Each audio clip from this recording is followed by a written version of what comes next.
What up, Joe? It started with the penis part. Y'all ain't ready for this one. They ain't ready. D and me and Brando. You did it again. For what?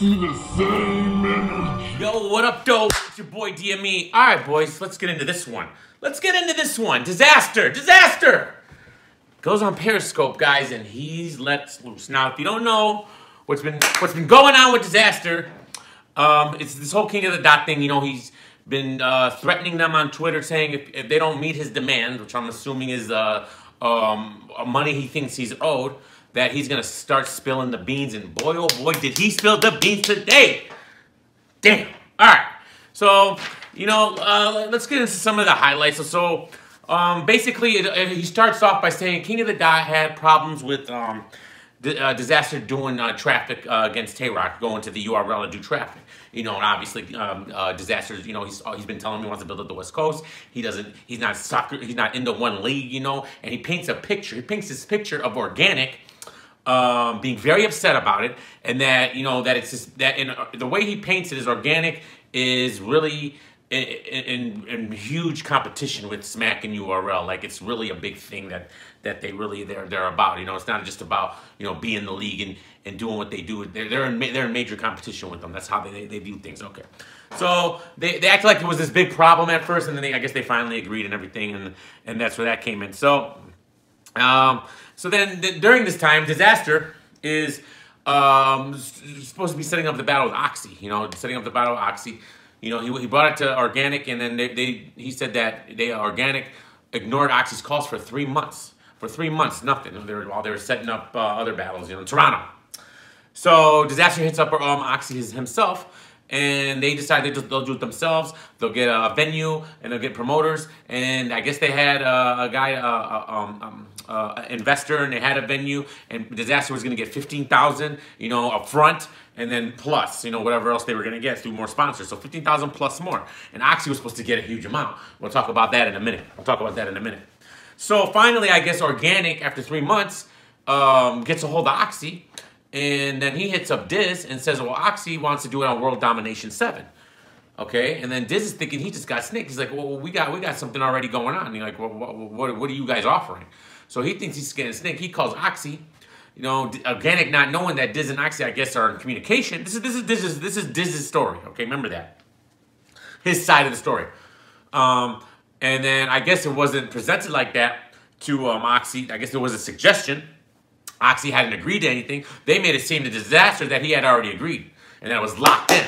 So Oxy and then Dizaster, they start talking about it, and then Dizaster's thinking like, well, you know, it might be a lot to take on, you know, setting up the whole venue, setting up the event while he's got a battle, and he got the Tay-Rock battle right after, because he was going to do that no matter what. So I guess them two came to an agreement that they'll go ahead and do it on King of the Dot. So Dizaster calls King of the Dot and says, what are you guys offering?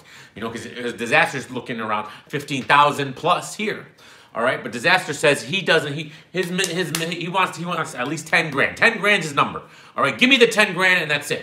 All right. Well, they're claiming broke. They ain't got that much money. They can't even pay Oxy now. And then so they offer him 6 grand, and they said, you know, Dizaster said it was in one of the worst days of his life. You know, he agreed to this 6 grand. He figured, all right, he'll do them the favor. He'll take the 6, and then he'll try to get sponsor money from somewhere else, and then he'll make even more.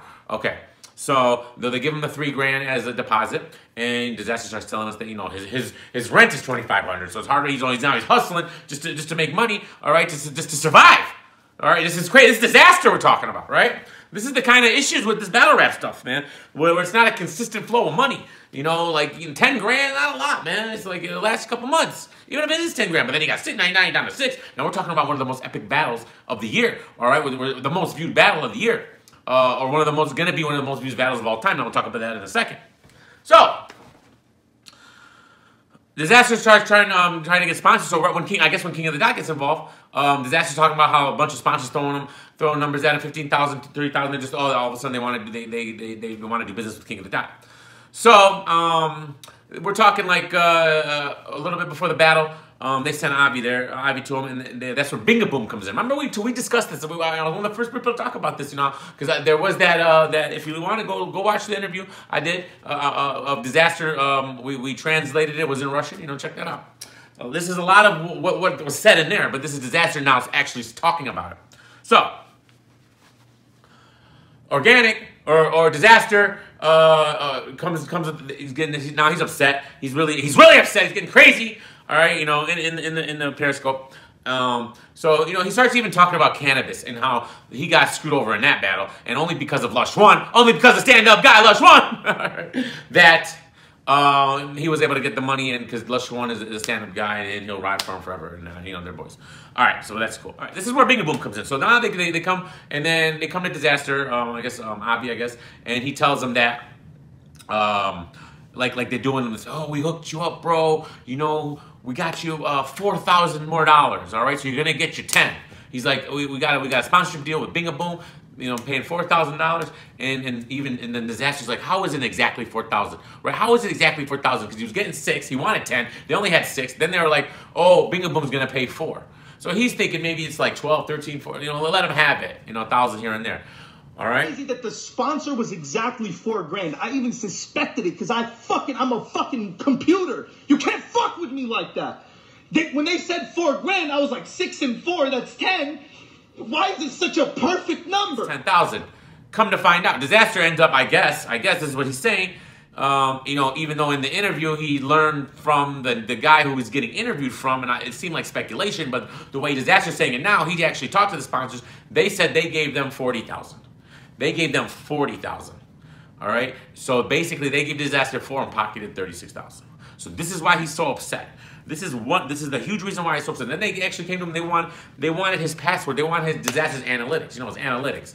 You know, where all his followers are from, so they can target, you know, them to sell stuff. And he wasn't giving it up. He didn't want to give it up. They were at a point they was like, I need your password. I need your password. He's like, no, I'm not giving that up. Blah blah blah. You know, I don't even use Facebook. You know, he does it a different way. He's like, well, you gotta get us the analytics. They're not gonna do it without it. Anyways.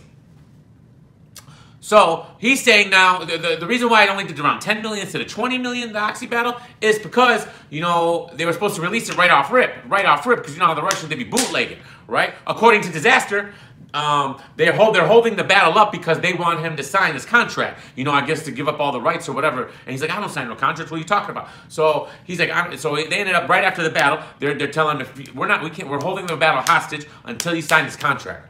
All right. As this time, it's getting bootlegged like crazy because it was live on pay-per-view. It was live on pay-per-view, so it's getting bootlegged like crazy. You know, I remember watching bootlegs on YouTube that get 3 million views. All right.